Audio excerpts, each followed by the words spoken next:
what does it mean to be a global citizen today in the 21st century?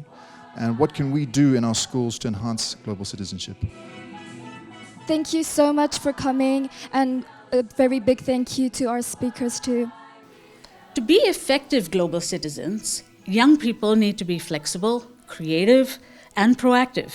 They need to be able to solve problems, make decisions, think critically, communicate ideas effectively, and work well within teams and groups. That's a whole lot of things to learn. Empower your students as leaders and teachers. Instead of simply trying to teach them about multiple cultures, give your students the opportunity to teach others about their cultures and perspectives. They know their stories.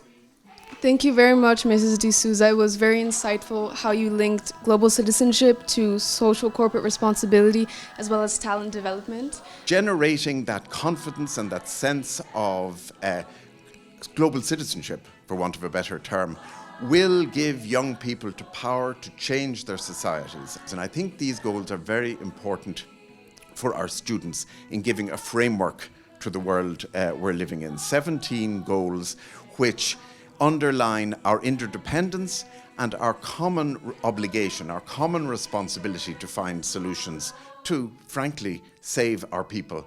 Encourage your students to grasp this challenge with enthusiasm and determination, and be ready for them to question you critically and to question what you say the values of the school and of themselves should be.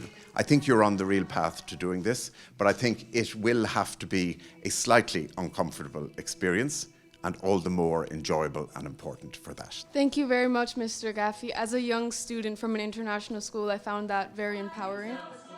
In sociology, in a lot of social sciences, I guess, we think very carefully about how we generate knowledge, epistemologies, and critical engagement with those epistemologies. And one of the things that sociologists try to do is to have this process of reflexivity.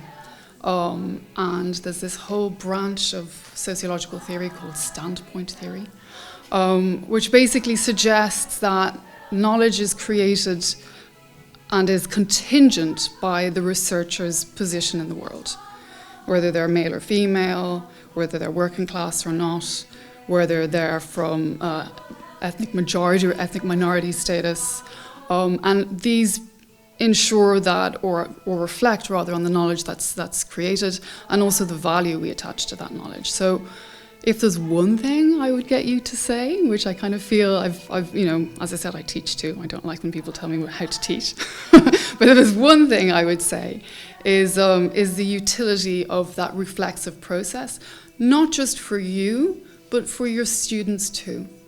And that's very important because I've had a couple of instances where I've had very, very, very capable students, but who have felt outside the main system, and felt that they, were going to university but they weren't too sure why. And I just didn't know they were as good as they were until the last day, because they felt that it wasn't their place to be there.